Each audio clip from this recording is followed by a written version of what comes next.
Welcome to Money Chat Now. I am your host, Larry Steinhouse, and today is Friday. Ooh, good Friday. It's an awesome Friday. I love it.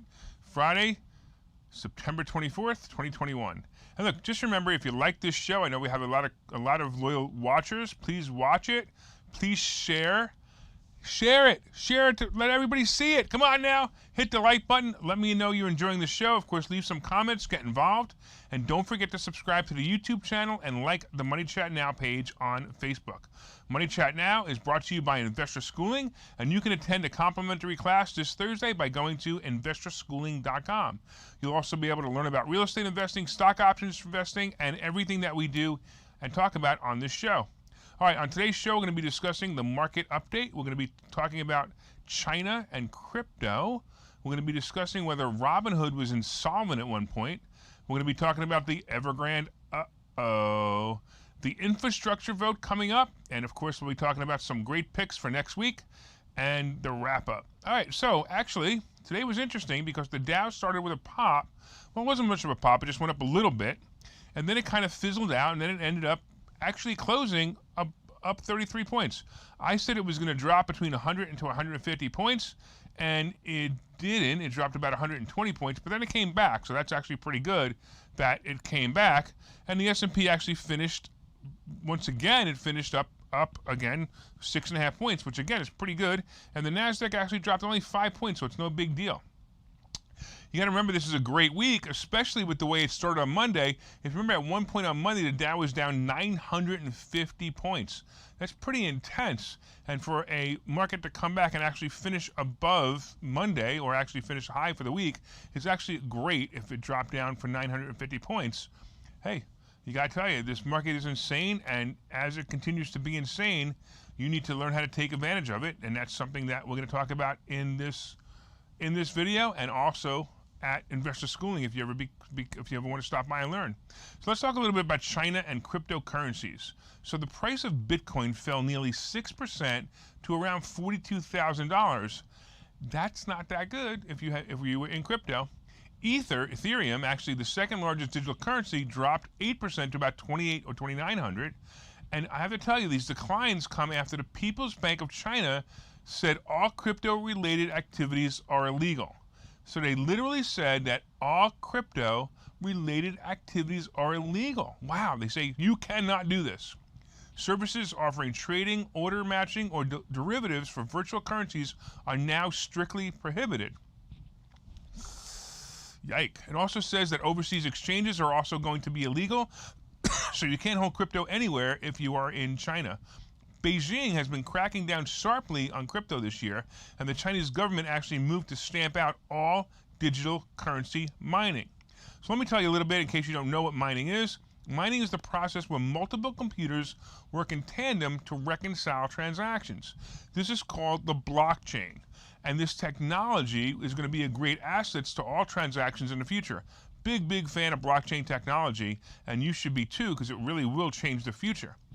The reconciliation uses a computer with special software and high-power capabilities to solve complex mathematical equations. This check and balance system proves the transactions and confirms the rightful owner of anything of value.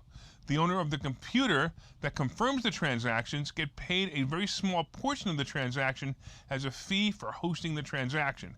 And that is what's called mining. China has banned mining in the country. In fact, a couple of months ago, they actually smashed computers with bulldozers of several mining operations.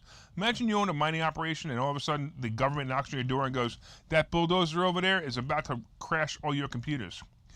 Excuse me. Their continued crackdown of mining and the use of cryptocurrencies has caused crypto values like Bitcoin to drop before. By the way, I think at this point it's actually a buying opportunity, and setting up some positions in good, well-known crypto might be a play. I happen to like Bitcoin, but it's a bit pricey. My favorite is still Ethereum, and for fun, of course, Dogecoin. Now, here's something interesting that I did today. I saw something that fascinated me. This was the new Shiba, I guess it is, INU coin, and its current value, ready for this? Its current value is 7/1 millionth of a percent. That's right, 7/1 millionth of a percent. So I calculated if you buy this and it goes to 1 cent, you will make $1 million for every $7 you invest. It's pure insanity and fantasy, so of course I bought $1,000 worth just for fun. And if my math is correct, if it goes to 1 cent, that would bring me to $1 million, $354,168. I'll let you know how that works out. Meanwhile, people in China won't be allowed to do this. Oh, don't you feel bad for the people in China? It's so sad. They're not going to be allowed to make their $1 million off $1,000. By the way, if they make $1 million off $1,000, the first person to contact me when I do, I'm going to send you $10. All right, let's talk a little bit about Robinhood's insolvency. I'm sure many of you remember the GameStop and AMC stock madness in January. During this time, meme stock players, as they are called, gathered together to cause a major short squeeze in the stocks. First, let me talk a little bit about an explanation of short squeeze and basically how it happens. So traders are able to sell a stock they don't own by borrowing the stock from someone who does own it. Essentially, they sold something they didn't have, and now they have to replace it because they were short the inventory to actually sell it. The mechanics of this are important, but you must understand that the seller of the borrowed position is paying interest on the amount borrowed and eventually must replace the short position by buying it back from someone who has it.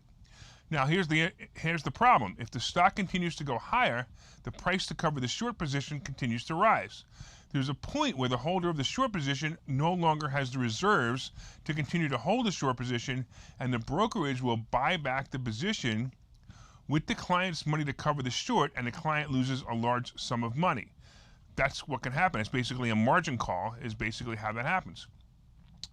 And in this case, a short squeeze is when the price gets so high that the client has to buy it back at any price to avoid a default situation, or the brokerage, again, will be forced to buy it. In January, a bunch of Reddit social media groups forced these stocks higher, to squeeze the big guys into buying these positions back. Robinhood app was the preferred software and used for the meme players, and they had a problem. And their problem was basically a liquidity problem. So there was basically too many transactions, and they were happening way too fast. And the brokerage, just so you know, brokerage has to deposit money to a clearinghouse based on the volume of trades. So they restricted buying of certain securities because the firm was unable to meet the deposit requirements. These requirements increase when the volatility of a stock goes up in case of large losses by options trades. Because of this, the directors of Robinhood decided to shut down or limit trades with these highly volatile stocks. That, of course, led to investors not being able to sell or buy positions and led to losses of the holders of the meme stocks. So what does every red-blooded American do when they lose money? What do you think? They sue someone. So Robinhood is in a large class action suit over this, and some of their internal emails show their panic. So they did discovery, and they showed some of the internal emails, and one of them reads like this: This clearing thing seems pretty scary to me. I would say this is our biggest fire right now, Robinhood's director of engineering allegedly said in a Slack message, adding that the company could see margin calls of hundreds of millions of dollars. In the worst case scenario, we max out their credit lines and we liquidate our positions. Look, here's my take on this. They were correct to panic, but I also believe their decision probably held the company together. In fact, if they didn't hold the company together, they wouldn't have gone public, and you and I won't be able to make money on it, because this is what I think it means basically to Robinhood stock. It is an absolute buy. This information and lawsuit has been in the news for quite a while now, and when it settles, and it will, by the way, Robinhood is going to rock. So as soon as it settles, Robinhood stock is going to rock. I think it's an awesome play, and I think if you're not playing it, you're making a mistake. All right, let's take a quick break. We'll talk to you a little bit about what's going on next when we come back after this commercial. Okay, so you've thought about investing in real estate, houses, apartment buildings, properties, but don't really know where to start? Well, what if you could very easily learn how to gain strategies to use other people's money to buy and sell houses in the Philadelphia area? If you could learn and network with successful area real estate investors and how to produce monthly income on rental properties without headaches, that place is Investor Schooling. With Investor Schooling, you'll learn from two Philadelphia area rockstar real estate investors, Phil Felder Mel Cohn and Larry Steinhouse about how to buy and sell properties the easy way and teach you basic and advanced techniques to help you make money in real estate. You can attend investor schooling in person or online visual classes 8 times a month. You can and will learn how to make money in real estate. Call for free information and get a complimentary pass to one of these classes. But don't delay, as these complimentary passes are limited. Call the number on your screen now or visit investorschooling.com. Investorschooling.com.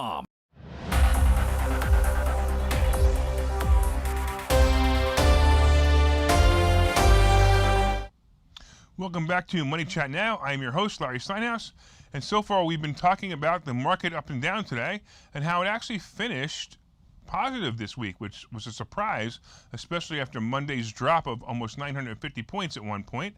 We've also been talking about China and the crypto market and how I'm about to make $1 million off of Shiba, or whatever the heck it is. I don't even know. Go back and watch it. I forgot what it's called already. We also talked about Robinhood's prior fear of insolvency and how I believe they made the right decision to restrict those trades. All right, let's go back and talk about something that's been in the news all week. Let's talk about Evergrande again.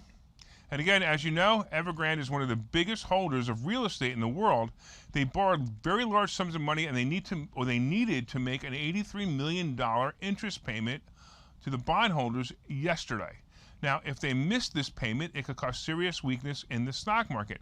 Many have compared the Lehman Brothers bankruptcy, which is the trigger to compared this to Lehman Brothers bankruptcy, which was the trigger to the 2008 financial disaster. Well, guess what? They promised they had solved this problem on Wednesday and that they would make the payment on Thursday, but it's actually been reported that they have not made this payment. Now, this is important news.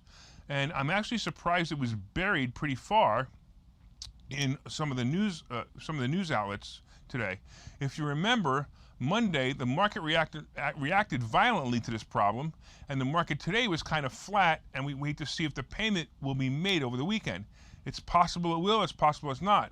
But my thought is to watch the market on Monday, and I'd bet I would lean towards the market having another violent day on Monday or Tuesday if they don't make this payment.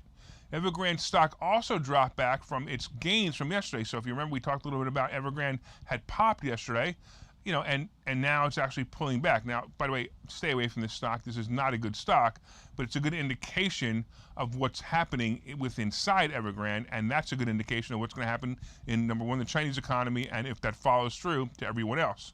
So I've also said, if you remember before, I've also said to stay away from Chinese stocks as China moves to total communism, and that's going to be a problem.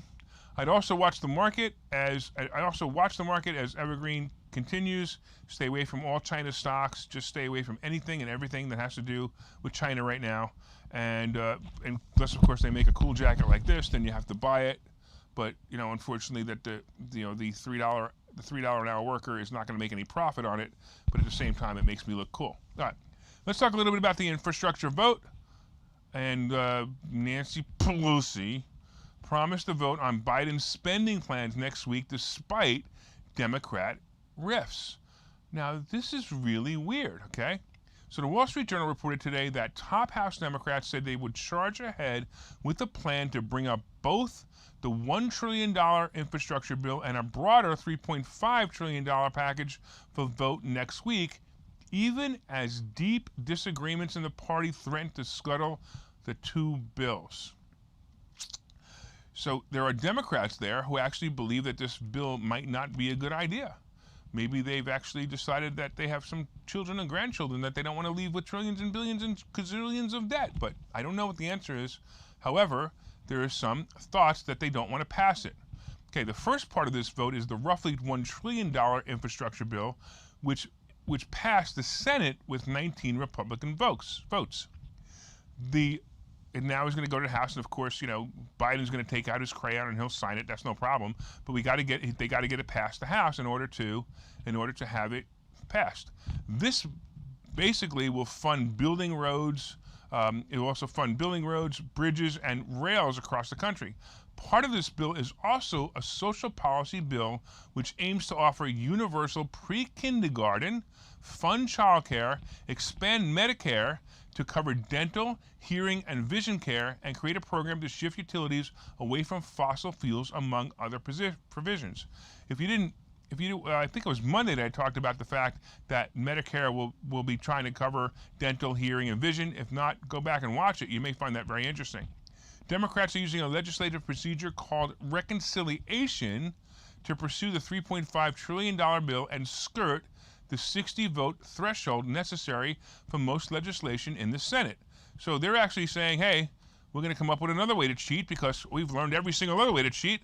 Let's come up with a way to cheat with this. Even if we're cheating our own people, the Democrats, or when I say that, they're cheating their own people, the Democrats don't want to vote for it, she's going to come up with a way to vote for it or make it pass anyway, because we all know what's going on with that. In fact, I'm curious to see what's going to happen with the vote audit today. By the way, up until this point, I believe this bill would be passed. Not that I don't agree with the money will be wasted, that's for sure. By the way, what government money hasn't been wasted, so that's fine. But this bill may be a temporary boost in the stock market that could be good for you and I if we know how to play it. My suggestion is get into heavy equipment stocks, material stocks, and contractor people stocks. I actually think Pelosi might be pushing this vote because she wins either way. If she gets this passed, she looks like she made the president. She looks like she makes the president look like a hero. If she doesn't, she gets to blame some of her Democrat flunkies as the reason why. I gotta tell you, politics are just so political. All right, let's take a quick break and we'll come back and we'll do the wrap up.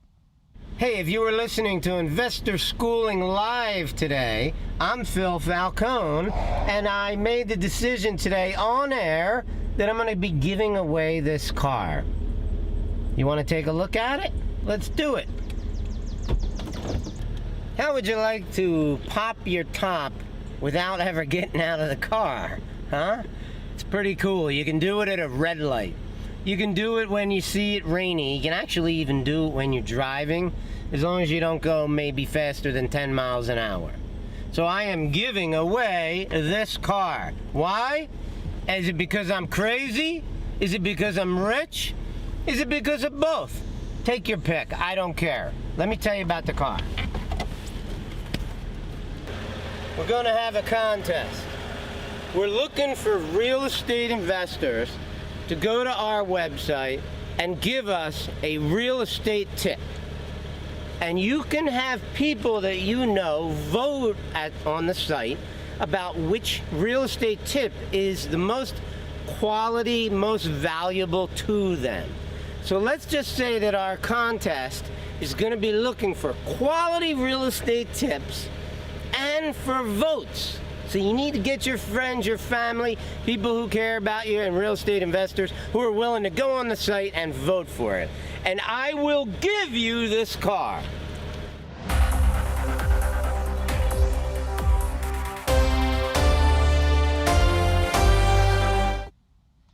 Welcome back to Money Chat Now. I am your host, Larry Steinhouse, and we are wrapping up this wonderful week in the stock market.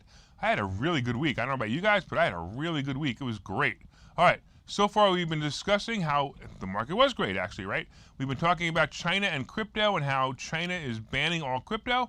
We talked about the fact that Robinhood might have gotten a little bit scared. I believe they took the right move when they slowed down some of the trades. We talked about the fact that Evergrande did not make their payment. Now, this is going to be scary. I also think next week is just going to be one of those weeks. We're going to have to watch this. We also talked about Pelosi and the infrastructure bill.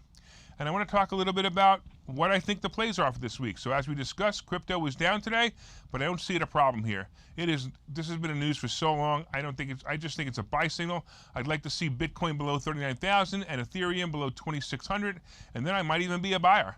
By the way, it looks like AAL and CCL have both broken out this week, and they should probably head higher. Now, I will tell you I sold mine today, and I took a nice profit on it.